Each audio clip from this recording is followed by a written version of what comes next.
Hello everyone, welcome back to my channel. My name is Helen and today I wanted to talk about cost of living in city of Toronto. Some of my friends have asked me to come up with a video and talk about cost of living in Canada. Well, I must say that's too broad to cover because every province in Canada, or I better say every city in Canada, every town in Canada has different range of prices or expenses, I would say, or income levels. So that's why it's hard to estimate how much does it cost to live in Canada. So I decided to do this video based on life in city of Toronto, as I live in Toronto and it's easier for me to judge the cost. So the first and the main cost to live in Toronto is rent. Rent is very expensive in Toronto.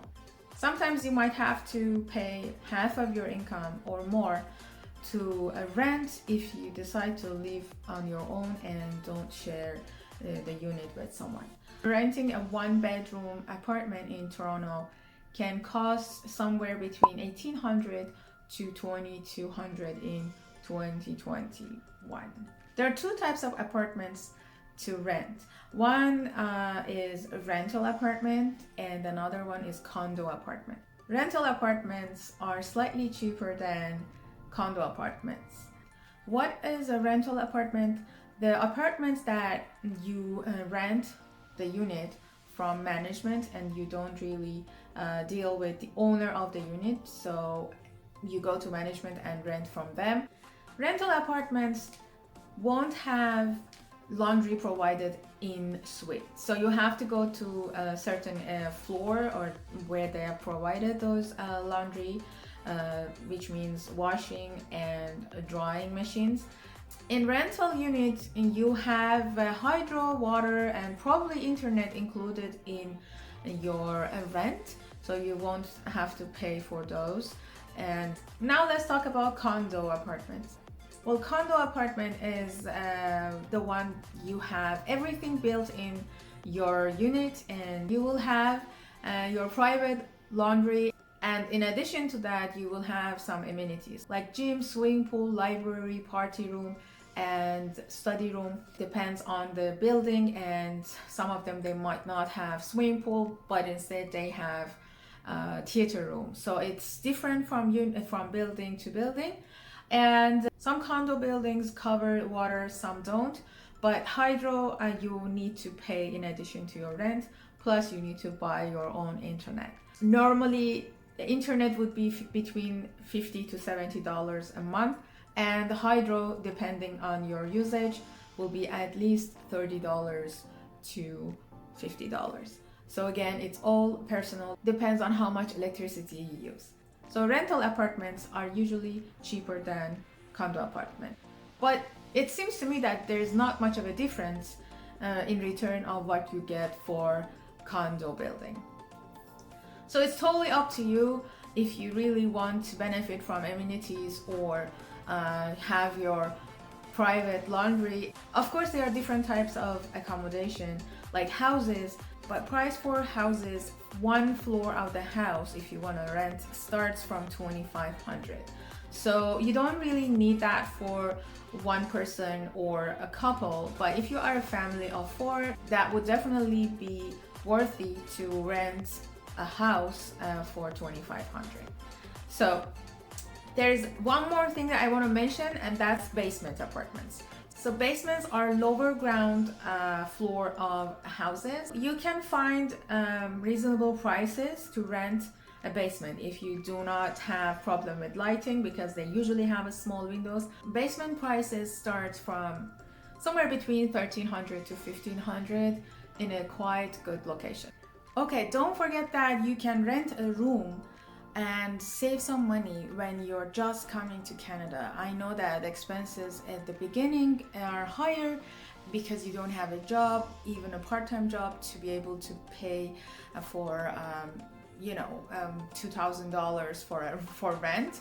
And then when you get a job, part-time or full-time, you can be confident that you have $3,000 income every month, and then you can afford to pay 1,800 or 2,000 of that for your rent, and wisely spend the other 1,000 on the other expenses.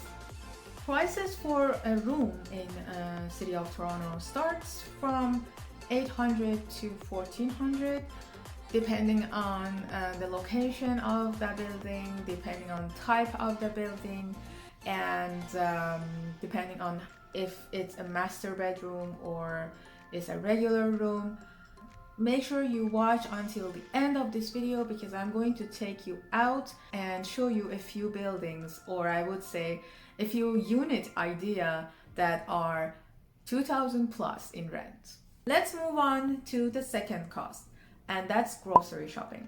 Again, this is very personal, and you might have like double amount of grocery shopping in a month than me, but I normally spend somewhere between 200 to 300 a month on my grocery. There are some supermarkets that are expensive, like Whole Foods, Loblaws, Metro, but others like Walmart, Northfields, Food Basics are slightly cheaper, and people find them a great place to shop, especially for larger families. If you end up going to Costco every 3 months, that will be another cost, but Costco is a wholesale. So if you go there, you will end up buying packages in bulks, and some of them will last you forever, at least 4 months to 6 months. So you don't have to buy those at your local grocery store. So you will end up saving money in long run. I made a video about what to buy at Costco for one person or a small family. I will put the link up here. You can check it out if you like and see what you can buy at Costco for one person. Okay, now let's talk about transit in Toronto.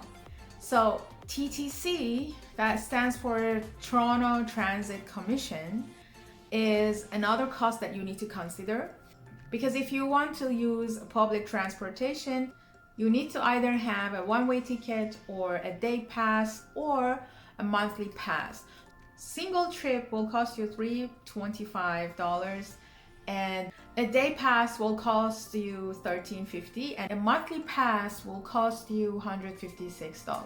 So if your work or your college is close to where you live, you probably won't have to spend on transportation. If you use public transportation every day, it's probably a good idea to get the monthly pass, because you will end up saving a little bit of money at the end of the month. If you want to explore the city in a day, you can buy the day pass for $13.50 and use that ticket for unlimited transport. So it's totally up to you. You need to see which one is a better option for you.